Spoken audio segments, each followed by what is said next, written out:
बरसात का महीना चल रहा है और अगर आपने बरसात में बरसाती जो सब्जी होती है यानी कि जो सब्जी वर्गीय फसलें होती हैं वो आपने अगर लगा रखी है तो उनमें सबसे बड़ी जो समस्या है स्टेम बोरर और फल छेदक यानी कि फ्रूट बोरर जिसको बोलते हैं, ये बहुत बड़ी समस्या है। अब आपने एक टॉपिक पे बात करें तो इस समय बैंगन जिन दोस्तों ने लगा रखा है, जिन किसान भाइयों ने बैंगन लगा रखा है, उनके सामने सबसे बड़ी समस्या और यानी कि जो घाटे का जो कारण है वो है स्टेम बोरर और फ्रूट बोरर।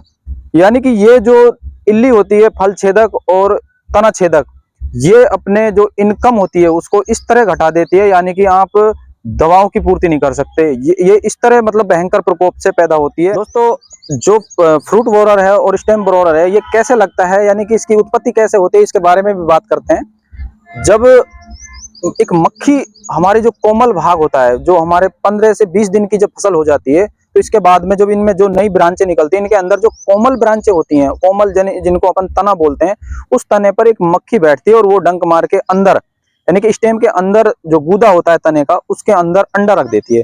वो अंडे से लार्वा बनता है यानी कि वो लार्वा जो होता है वो सुंडी का रूप ले लेता है।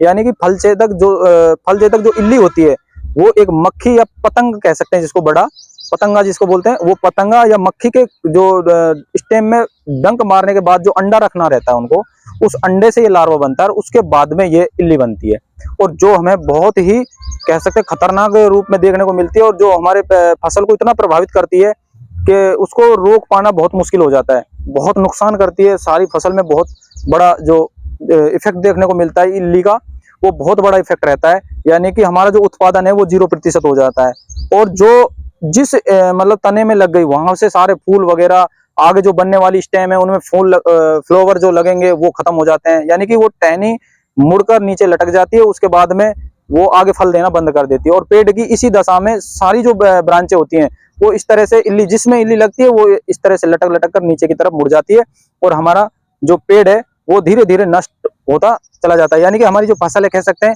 तहस नहस होती चली जाती है। करेंगे किस तरह से इसकी रोकथाम करें, बहुत शॉर्ट में आपको वीडियो बताऊंगा, बहुत शॉर्ट में कम समय लेकर आपका समय खर्च नहीं करूंगा, कम समय में यानी कि किस तरह से इससे निजात पाई जा सकती है। बहुत महंगे महंगे अगर आप इंसेक्टिसाइड यूज कर चुके हो और फिर भी आपको इससे राहत नहीं मिल रही तो अपन बात करेंगे बहुत शॉर्ट में किस चीज को देना है और कब देना है। यानी कि इसमें समय का तालमेल बहुत जरूरी है। अगर समय का तालमेल नहीं है, किस टेम्परेचर में आपने दिया है, कब दिया है, क्यों दिया, ये सब चीजों को लेकर ये अपन कहीं ना कहीं एक छोटी सी गलती कर देते हैं और उस गलती का खामियाजा हमको इतना भयंकर भुगतना पड़ता है कि हमारा जो उत्पादन है वो घट के 0 आ जाता है और हमारी लागत है वो बढ़कर 100% पे चली जाती है।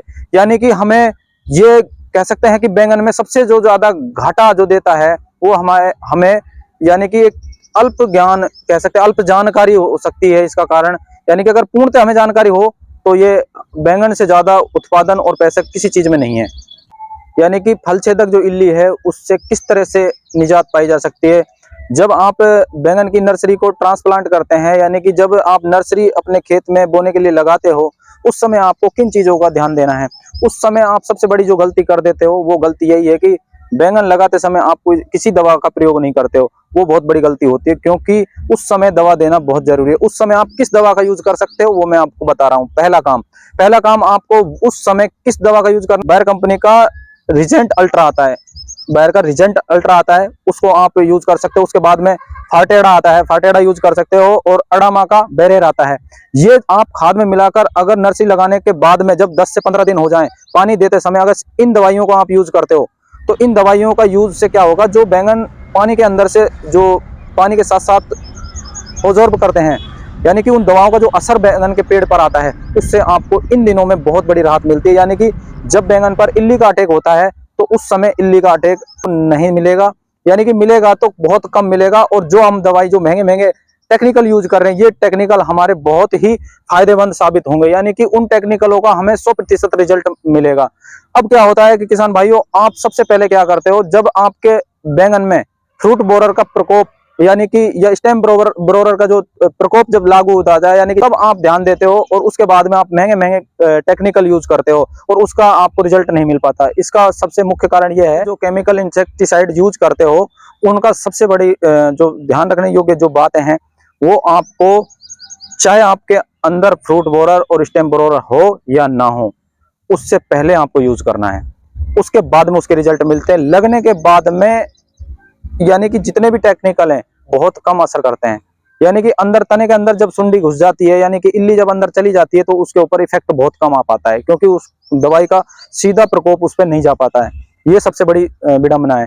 तो किसान भाइयों, आपको क्या करना है, सबसे पहले अंतराल, अगर आप टेक्निकल यूज नहीं करना चाहते तो उससे पहले आपको नीम ऑयल 10,000 से 15,000 ppm वाला जो आता है उसको हमेशा यूज करना है। यानी कि 5 से 6 दिन राउंड में आपको यूज करते रहना है।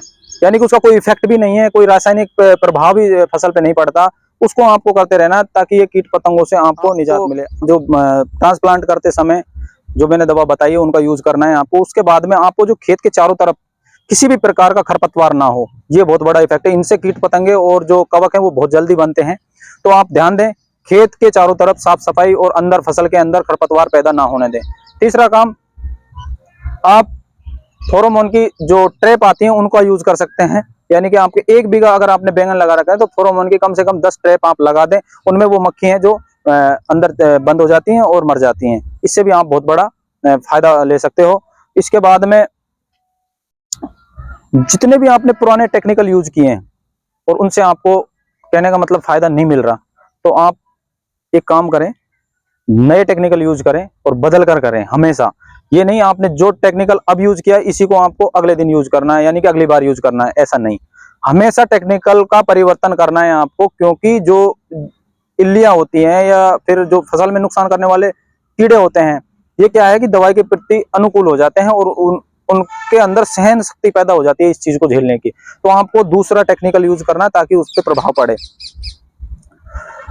तो दोस्तों, पहला जो टेक्निकल अब बताना जा रहा हूं मैं, इनका आप यूज कर सकते हैं और इनका बहुत बढ़िया रिजल्ट है। जो पहला टेक्निकल है, धानुका का सुपर कीटनाशक डी आता है, इसको आप यूज कर सकते हैं। अगर इसकी मात्रा की बात करें तो इसको आप, अगर आपका 17 लीटर 18 लीटर का टैंक है तो यानी कि 30 ml इसका ले लें आप और उसको इसमें आप मिलाकर दे सकते हैं, यानी कि छिड़काव कर सकते हैं। और सिजेंटा कंपनी का सिमोडिस आता है, वो ले लें। उसमें आप क्रिस्टल कंपनी का रैपिड मिला सकते हैं। ये कॉम्बिनेशन जो बना रहे हो, ये बहुत बेस्ट कॉम्बिनेशन है, ये आप ले सकते हो और इसका बहुत बढ़िया रिजल्ट है। आपको 20 ml प्रति जो टंकी है अपनी छिड़काव की, यानी कि 20 ml का प्रयोग करना है आपको एक टंकी में, जो आपकी जो टंकी होती है स्प्रे टंकी उसका। अब दोस्तों, एक जो अभी बहुचर्चित जो टेक्निकल आया है नया बायर का, वो बहुत अच्छे रिजल्ट बता रहे हैं उसके सभी, और हमने उसका यूज भी किया है।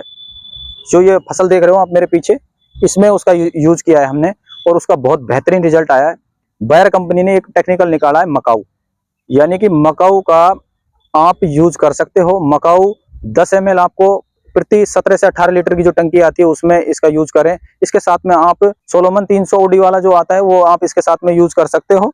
और जो बीटा, जिसके अंदर टेक्निकल की बात करें तो बीटा साइक्लोथ्रीन जो आता है, साइक्लोथ्रीन और इमिडाक्लोरोपिड 300 OD, ये आप यूज कर सकते हो।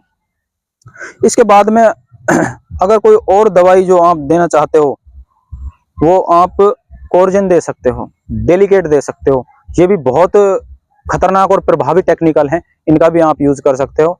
इनसे भी बहुत अच्छा आपको परफॉर्मेंस देखने को मिलेगा। किसान दोस्तों, अगर जानकारी आपको अच्छी लगी हो तो चैनल को सब्सक्राइब जरूर कर लें और कृपया आप वीडियो को शेयर कर दें ताकि और किसान भाइयों को भी ये जानकारी मिल सके।